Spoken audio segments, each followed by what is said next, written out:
नमस्कार विद्यार्थी मित्रांनो, नैतिक मूल्यावर आधारित आपण गोष्टी सांगत आहोत. तर आजची गोष्ट आहे सामाजिक बांधिलकी.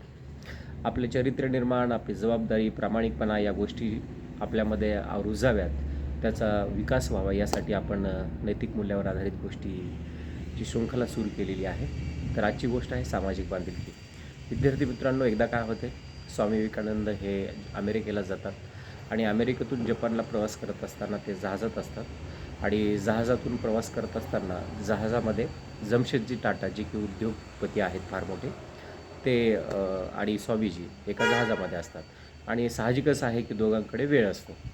प्रवास करत असताना काय होते, जमशेदजी टाटा आणि स्वामी विवेकानंद यांच्यामध्ये चर्चा होती आणि चर्चा होत असताना जमशेदजी यांना लक्षात येतं की स्वामीजी यांच्याकडे केवळ धर्माचंच नॉलेज नाही आहे, तर त्यांना समाजकारण, अर्थकारण, गृहस्थ जीवन, विज्ञान ह्या सर्व गोष्टीबद्दल, कला, या सर्व गोष्टीचं नॉलेज आहे. आणि ही गोष्ट पाहून जमशेदजी टाटा यांना आनंद होतो आणि ते स्वामीजींना विचारतात की मी एक उद्योगपती आहे, तर मला देश सेवा करायची झाल्यानंतर मी कशी करू? तर त्यावेळेस स्वामीजी म्हणतात, हे पहा जमशेदजी, तुम्ही एक उद्योगपती आहात आणि तुम्ही राष्ट्राचं उत्पन्न वाढवता आणि अनेक लोकांना रोजगार उपलब्ध करून देता, ज्याच्यातून रोजगारातून लोकांची रोजीरोटी चालते. ही एक प्रकारची देशसेवाच आहे. परंतु याही पुढे जाऊन जर तुम्ही म्हणतायत त्याप्रमाणे विचार केला, तर आपल्या देशामध्ये फार मोठ्या प्रमाणामध्ये संसाधने आहेत, लाभलेली आहेत आपल्याला, आणि आपल्याकडे टॅलेंट पण आहे. तर हे संसाधने आणि टॅलेंटची जर आपण जोड घालून दिली, तर इथल्या जे काही युवक आहेत त्यांच्यासाठी एक प्रकारची संशोधनासाठी म्हणजे चांगली संधी उपलब्ध होईल.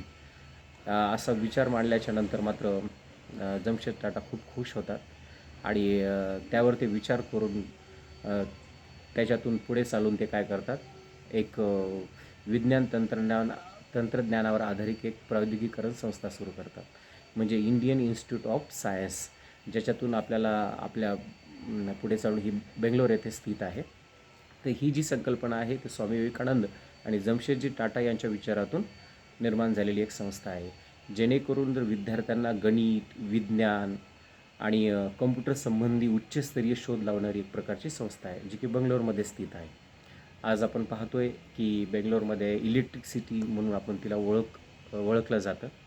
तर हे एक त्यांच्या मोठ्या लोकांच्या चर्चेतून निर्माण झालेली एक प्रकारची संस्था आहे, मोठ्या विचारामधून. तर ही ही जी गोष्ट आहे ही या ठिकाणी आपल्याला संपलेली आहे. तात्पर्य असं आहे की आपण ज्या समाजामध्ये राहतो, जिथे आपली वाढ झालेली आहे, आपली जडणघडण झालेली आहे, त्या समाजाचं आपण देणं लागत असतो आणि त्याच्यासाठी काहीतरी करत राहणं ही एक प्रकारची देशसेवाच असते, जे की जमशेदजी टाटा यांनी ही संस्था सुरू केलेली आहे. तर विद्यार्थी मित्रांनो, आपणही आपल्या राष्ट्रासाठी काय केलं पाहिजे, जेणेकरून आपल्या राष्ट्राचं उत्पन्न वाढेल, आपलं तर वाढेलच परंतु राष्ट्राचं उत्पन्न वाढेल अशा पद्धतीनं आपण कोणत्या गोष्टी करू शकतो, याचा निश्चितच विचार करायचा आहे. आपल्या सगळ्यांना माहीतच आहे की टाटा हे उद्योग समूहातील फार मोठं नाव आहे. आज जे रतन टाटा होते काही वर्षापूर्वी, म्हणजे 2 वर्षापूर्वी, 1 वर्षापूर्वी ते जग सोडून गेलेले आहेत.